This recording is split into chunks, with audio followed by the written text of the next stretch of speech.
കാസർഗോഡ് അച്ചാത്തുരുത്തിൽ കിഴക്കേ മുറി നടപ്പാലം കനത്ത മഴയിൽ തകർന്നിരിക്കുന്നു. ഇപ്പോൾ സംഭവ സ്ഥലത്ത് നിന്നും പാലത്തിന് സമീപത്ത് സാരംഗ് സുരേഷ് വിവരങ്ങളുമായി ചേരുന്നുണ്ട്. സാരംഗ്, അത്രമാത്രം പാലങ്ങളൊക്കെ പൂർണ്ണമായി മുങ്ങിപ്പോകുന്ന തരത്തിൽ തകരുന്ന തരത്തിലുള്ള മഴയൊക്കെയാണ് വടക്കൻ കേരളത്തിൽ ഉണ്ടാകുന്നത്. അവിടെ ഇപ്പോൾ എന്താണ് സ്ഥിതി? പക്ഷേ വലിയ രീതിയിൽ തന്നെയുള്ള മഴയാണ് ഈ പരിസര പ്രദേശത്തൊക്കെ തന്നെ ഉണ്ടായിരുന്നത്. ഇത് ഒരു തുരുത്തുകൾ നിറഞ്ഞൊരു മേഖലയാണ്. എനിക്കപ്പുറം കാണുന്ന കര കിഴക്കേ മുറിയാണ്. ഇപ്പോൾ നമ്മൾ നിൽക്കുന്ന മേഖല അച്ചാന്തുരുത്തിയുമാണ്. നമ്മൾ ഇന്നലെ കണ്ടതാണ് കാസർഗോഡ്, കണ്ണൂർ, കർണാടക വനാതിർത്തികളിൽ കനത്ത മഴ പെയ്യുന്നു. അതോടൊപ്പം തന്നെ ഉരുൾപൊട്ടലടക്കം ഉണ്ടാകുന്ന സാഹചര്യം. ആ മലവെള്ളം പരിപൂർണമായി എത്തുന്നത് കാര്യംകോട് പുഴയിലേക്കാണ്. കാര്യംകോട് പുഴ തന്നെയാണ് നമ്മൾക്ക് മുൻപിലൂടെ ഇങ്ങനെ കുത്തിയലച്ച് ആർത്തൊഴുകുന്നത് നമുക്ക് ദൃശ്യങ്ങളിൽ നിന്ന് കാണാൻ സാധിക്കുന്നത്.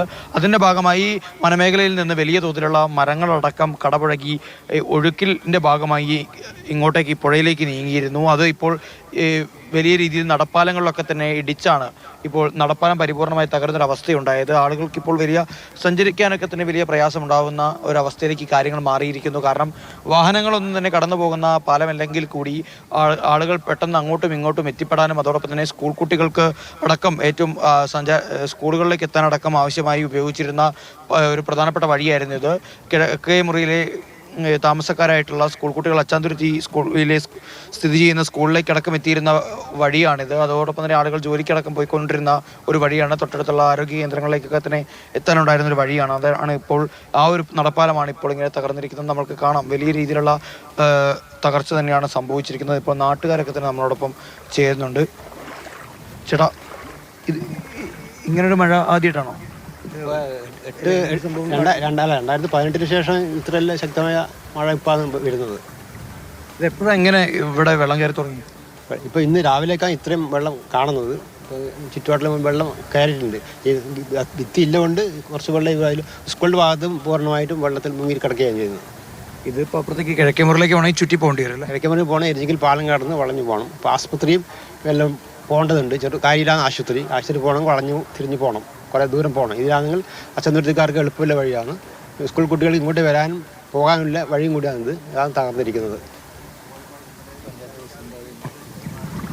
അത് തന്നെയാണ് വലിയൊരു പ്രയാസത്തിലേക്ക് തന്നെ കാര്യങ്ങൾ പോകുന്നു എന്ന് തന്നെയാണ് നമുക്ക് ദൃശ്യങ്ങളിൽ നിന്ന് കാണാൻ സാധിക്കുന്നത്. ഇത് വെള്ളത്തിന്റെ ഒഴുക്കിൽ വെള്ളത്തിന്റെ ഫോഴ്സ് കൊണ്ട് തകർന്നു പോയതാണോ അതോ അത് ദ്രവിച്ച് തകർന്നാണോ? അതിന്റെ അടിഭാഗം കോൺക്രീറ്റ് ആണോ? നമുക്ക് ദൃശ്യങ്ങൾ കാണുമ്പോൾ വ്യക്തമാകുന്നില്ല.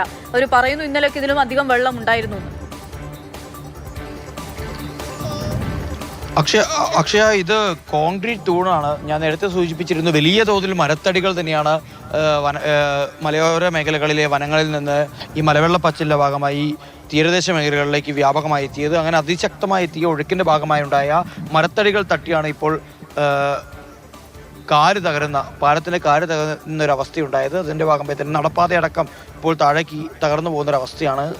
ഈ ആർക്കും നടന്നു പോകാൻ കഴിയാത്തൊരവസ്ഥയാണ്. രണ്ട് തുരുത്തുകളെ ബന്ധിപ്പിച്ചിരുന്ന പ്രധാനപ്പെട്ട ഒരു പാലമായിരുന്നു ഇത്. അപ്പോൾ നേരത്തെ നമ്മളോട് സംസാരിച്ചിരുന്ന ചേട്ടനൊക്കെ തന്നെ സൂചിപ്പിച്ചതുപോലെ തന്നെ കുട്ടികൾക്കടക്കം സ്കൂളുകളിലേക്കടക്കം പോകാനും ആരോഗ്യ കേന്ദ്രങ്ങളിലേക്കും ആശുപത്രികളിലേക്കൊക്കെ തന്നെ പോകാൻ ആളുകൾ എളുപ്പവഴിയായി ഉപയോഗിച്ചിരുന്ന സ്ഥലമാണ്.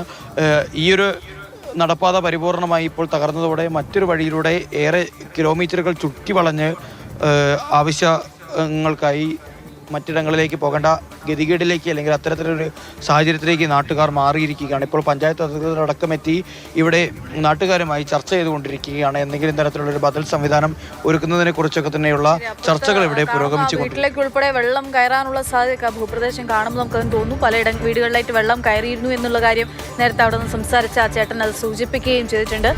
അതായത് ഈ പാലം തകർന്നതിലൂടെ അതായത് ഇനി ആളുകളെ സംബന്ധിച്ചിടത്തോളം ചുറ്റിപ്പോകേണ്ടുന്ന ഒരു ഗതികേട് കൂടി ഉണ്ടാവുകയാണ്. സ്കൂൾ കുട്ടികൾക്കുൾപ്പെടെ വലിയ ബുദ്ധിമുട്ടായിരിക്കുന്നു എന്നുള്ള കാര്യമാണ് ഇപ്പോൾ നാട്ടുകാർ പറയുന്നത്. രണ്ട് തുരുത്തുകളെ ബന്ധിപ്പിച്ച പാലമായിരുന്നു, വലിയ പാലമാണ്. ആ പാലമാണ് തകർന്നിരിക്കുന്നത്. സാരംഗ് സുരേഷാണ് വിവരങ്ങൾ നൽകുന്നത്.